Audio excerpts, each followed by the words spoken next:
हम मौजूद हैं इस्लामाबाद की वफाकी दारुल-हुकूमत इस्लामाबाद के सेक्टर G9 में, जहां कोरोना वायरस के 400 से ज़्यादा केसेस रिपोर्ट हो चुके हैं। और कल इस्लामाबाद इंतज़ामिया ने रेंजर और फ़ौज और साथ साथ इस्लामाबाद पुलिस को तलब करके इस सेक्टर के 2 सब सेक्टर G92 और G93 समेत इस्लामाबाद के G9 मरकज़ को मुकम्मल तौर पर सील किया। और इस्लामाबाद इंतज़ामिया के एलामिया के मुताबिक 3 दिन तक जो है ये सेक्टर सील रहेगा, हफ्ता इतवार और पीर। और उसके बाद जो सेहत के माहिरीन है वो इसका तज्ज़िया करेंगे और बाद में इंतज़ामिया जो है वो कोई ख़त्मी फ़ैसला करेगी क्या इस सेक्टर को दोबारा से डी सील किया जाए या नहीं डी सील किया जाए। इस वक्त इस्लामाबाद इंतज़ामिया ने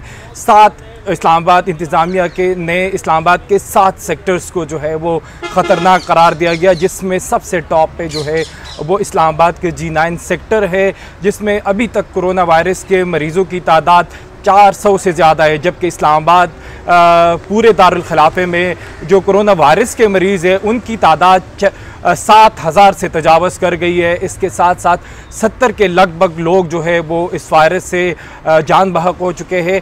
इस्लामाबाद इंतज़ामिया ने G9 को सबसे टॉप पे रखा है कि ये सबसे ख़तरनाक सेक्टर है, जिसमें 400 के लगभग कोरोना वायरस के मरीज़ आ चुके हैं। इसके बाद जो दीगर 6 शहर है उसको भी ख़तरनाक करार दिया गया है। उसमें इस्लामाबाद का I8 सेक्टर, उसमें इस्लामाबाद के G6 सेक्टर, G7 सेक्टर, इसके साथ साथ बाराकहू और दूसरे इलाके जो शामिल है।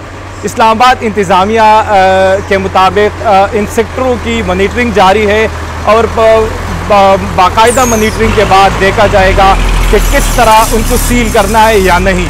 आपको बताते चले कि G9 सेक्टर जो है उसमें केसेस की तादाद क्यों इतनी बढ़ गई और ये सबसे डेंजर सेक्टर जो है क्यों माना गया। तो इसकी बुनियादी वजह यह है कि जब लॉकडाउन में नरमी की गई, इस्लामाबाद का वाहिद सेक्टर है कराची कंपनी का जो मरकज़ है, G9 का जो मरकज़ है, जहाँ शॉपिंग के लिए हज़ारों की तादाद में लोग उमड़ आए। क्योंकि इस्लामाबाद के ये G9 सेक्टर जो है इसमें इस्लामाबाद के हर तबके के लोग आते हैं। इसमें गरीब भी आते हैं, इसमें मिडिल क्लास के लोग भी आते हैं और इसमें हाई क्लास के लोग भी आते हैं। क्योंकि यहाँ मरकज़ बहुत बड़ा है तो ईद की ख़रीदारी के लिए हज़ारों की तादाद में जो शहरी है वो इस सेक्टर में उमड़ आए।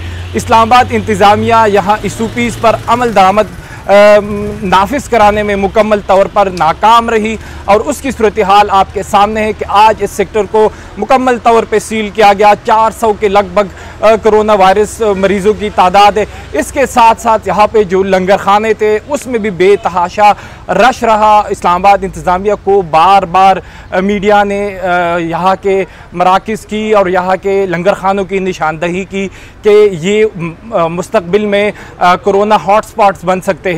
लेकिन इस्लामाबाद इंतज़ामिया इस G9 सेक्टर में SOPs पर अमल दरामद कराने में मुकम्मल तौर पर नाकाम रही और ये सेक्टर अब इस वफाकी दारुल-हुकूमत में सबसे ख़तरनाक सेक्टर जो है वो करार दिया गया है।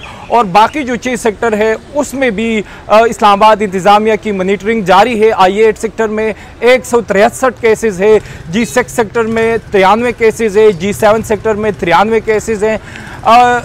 तो अनकरीब ऐसा इंतज़ामिया के मुताबिक अगर इन इलाक़ों में जो दूसरे और तीसरे नंबर पर ख़तरनाक सेक्टर है उसमें SOPs की अमल दरामद लोग नहीं कर रहे तो मजबूरन जो इस्लामाबाद इंतज़ामिया है वो इस सेक्टर को भी सील कर देंगे। लेकिन जो G9 सेक्टर है वो अभी तक ख़तरनाक है।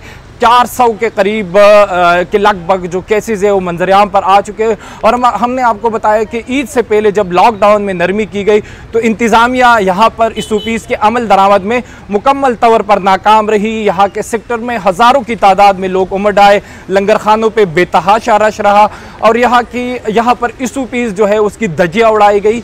तो इस वजह से इस्लामाबाद के ये सेक्टर जो हमने आपको दिखाया मुकम्मल तौर पर सील किया गया और बाकी हम आपको बताएंगे कि इस्लामाबाद इंतज़ामिया बाकी सेक्टर्स को सील करती है, वहाँ पे मॉनिटरिंग जारी है।